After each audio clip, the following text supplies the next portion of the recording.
Good morning, YouTube. Good morning, YouTube. I haven't been up here in a while because I have had, um, it's been a journey. Um, Back in October of last year, on Halloween night, I had a fall. With that fall, um, I was on the third floor of an apartment complex and I slipped down 3 stairs, not the whole flight, just 3 stairs. And um, when I slipped, when I slipped, um, I caught myself, and um, I then fell on my ankle. And when I pulled it out from under me, it was turned to the right. This was my right ankle. I fell backwards, landing on my right ankle, and it um was right. It broke it, and it when I pulled it out from under me, it was totally in a 90-degree angle to the right. I then called my friend that I was with. He was in front of me. He went down the steps. He heard me, I guess, kind of fall or made some noise. He asked me, was I okay? And I told him, when I pulled my ankle out, I told him, I think you need to come look at my ankle.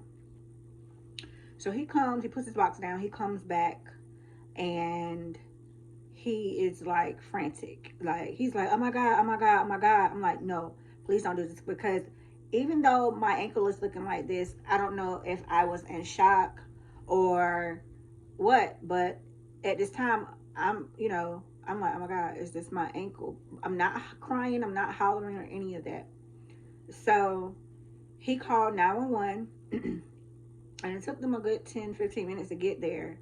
So I called them back. By the time I called them, they were pulling up.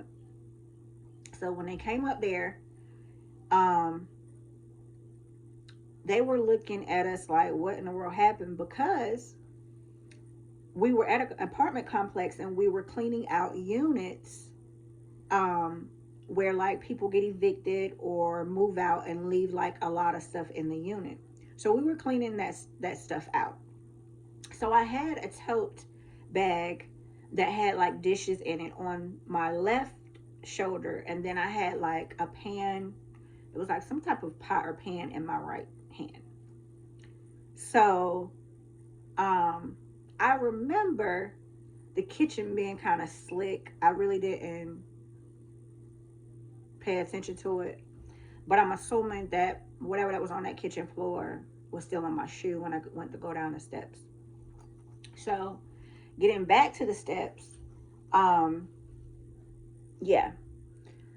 So the ambulance came up. So whatever that I had, the dishes that I had in my left tote bag, fell down each step, and they were glass. So it was broken glass on each step, basically, because when I went forward, the dishes fell out the bag. So they broke going down the steps. So it looks like a domestic violence scene. They looking at me like, are you okay? I'm like, I'm fine. My ankle broke. So they looking at my friend like, he looking like, I ain't did nothing to her. It was crazy, but yeah. But I don't play that anyway. So, um, when they told me, they said, well, we're gonna have to put you in a chair and roll you down. It's a special chair that they have for stairs, and roll you down the steps. He was like, well, I'm gonna give you some morphine because once we start moving it, it's gonna hurt. So they gave me the morphine. They put me in the ambulance. We got to the hospital. Um, and in the ambulance, they had to give me some more morphine because yes, I started feeling it. Once I got to the hospital, they rolled me in from the back, straight back there. And they told me, they looked at it. Everybody's like, oh my God. I'll insert some pictures too so you guys can see. I mean, it did look like it was crazy. But I immediately, when I saw it, I immediately started moving my toes because, yeah, they said I busted it up really bad. I broke my fibula, my tip, all of that in there. So, um, once I got there, like I said, they was like, oh, we got to reset it. We got to put it back in place.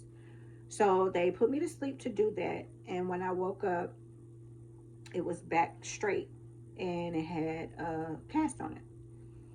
So I left the hospital and I had to go see the orthopedic doctor. Orthopedic doctors told me, of course, you're going to have surgery, or you can be in a cast for 3 months and it may not heal correctly and you'll probably have arthritis.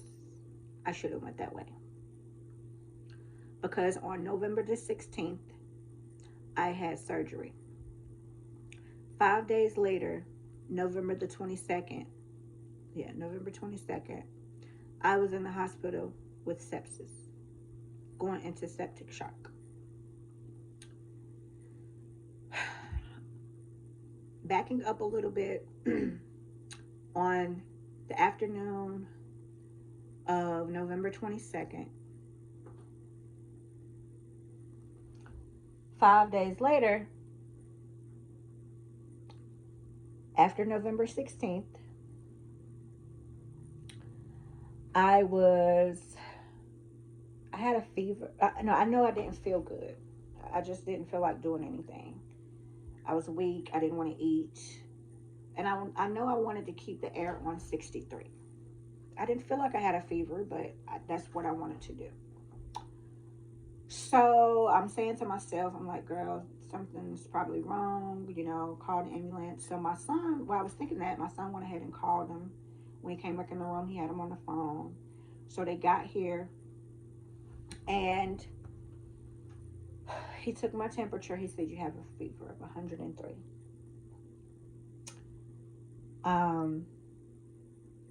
He checked my blood pressure. It was extremely low. That's a sign of septic shock. He took my heart rate. That was extremely high. Another sign. He said, I think this is sepsis, or either you have a blood clot. At this time, I'm like, oh my God, I'm scared. So they get me outside, put me on the stretcher. We go to the hospital. He takes me to the local hospital, and they have me in the hallway because there's no beds, but they're working on me. They're trying to get my blood pressure up. I sat there for till actually I was there until the next morning, until about 8:30, 9 o'clock. They did CT scans. They did all kind of tests. With the CT scan, they saw that my incision was infected. Mind you, I couldn't take this cast off, so how did I get the infection? Where did it come from?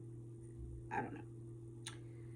So he calls the doctor that performed the surgery and said, look, it's infected. She needs to come back where I got the surgery, which was at Duke. So I go back. They transport me back to Duke Hospital. And once I got there, they got me in a room.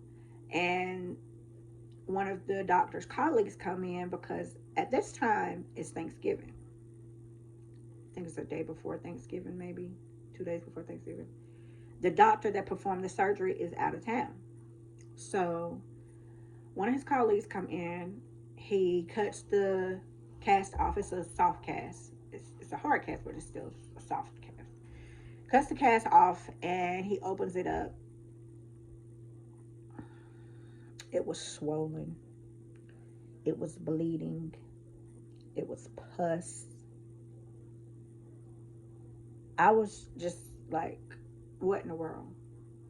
On my leg, it was like beads of, they weren't big, but they were like beads of like infection coming out of my leg.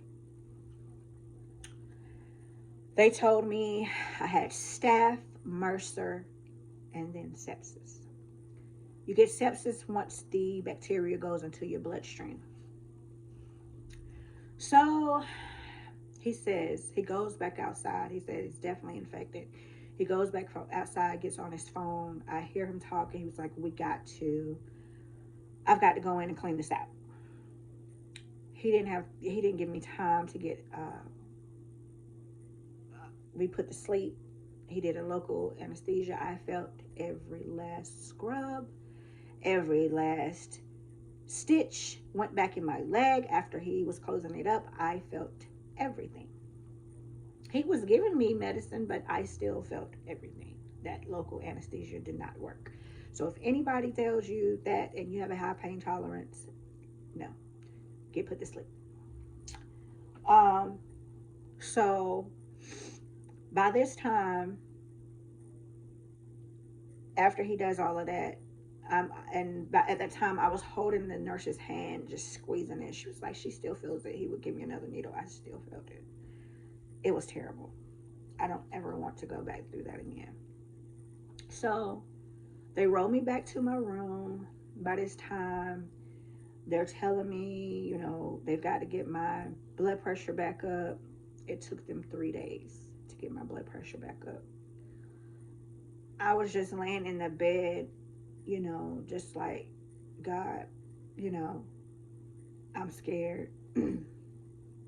And I was just telling God, I'm scared, but I have faith in you that you will pull me through.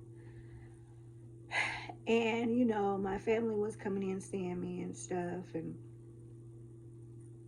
I was scared. Because I knew before any of this had happened, I knew that I would see people that had sepsis and they were dying, or either they would be an amputee, meaning their fingers would turn black, their legs and toes and feet would turn black, and they would have to have their limbs cut off. So by this time, at this time, I'm just thinking, like, God, please, I don't want to have my ankle or anything to be cut off. So, I'm just laying in this bed, like, trying to heal and just let this medicine work and do its thing. There is sepsis, there's severe sepsis, and then there's septic shock. Severe sepsis is where your organs start to shut down. Septic shock is when your blood pressure is extremely low. I was in septic shock. One of my nurses will come in every 2 hours to wake me up because she was scared that I wouldn't wake up. She said, I'm going to wake you up every 2 hours. I was getting upset with them because I just wanted to sleep. But I understood and I appreciated her for doing her job because my blood pressure could have went so low and I didn't wake up out of my sleep. So she came in every 2 hours to wake me up and make sure I was okay. After the third day, it did come up, and they told me that they were going to give me an intravenous antibiotic called vancomycin. Vancomycin is a very strong antibiotic. They started giving me that, but it's so strong that it would blow my veins every time I would get it. So it would go through, and after it would go through, I would have to get it every 12 hours. So after it would go through, that particular vein that it was in, it was no good anymore. So it started hurting, getting red, things like that. So they said, well, if that's the case, we're going to give you a PICC line. A PICC line They put it in your arm, in one of your arms, and it goes through your arm to your heart. Um, through your, well, I guess one of your main arteries, or right there at your heart. So they did this, um, and I got that for every 12 hours, which was like in the morning and at night. They did that. I stayed in the hospital for 12 days. When it was time for me to leave, they told me that um, I could go home or I could go to a facility. I would still have to give myself the vancomycin every 12 hours in this PICC line, and that the PICC line um, could get infected or it had a chance of getting infected. I didn't want to do that. I didn't want to have to go through another infection on top of what I was already going through. Um, when I decided to go to a facility. When I decided to go to the facility, I stayed there for 30 days. So by this time, all altogether, that would have been that was 42 days that I was away from home. Um, at the facility, the nurses came in and they gave me my medicine. I was basically there just for that because I have children here at home, but they're like the oldest is 28. Um, so they they're kind of they do their own thing. Um, and like I said, I did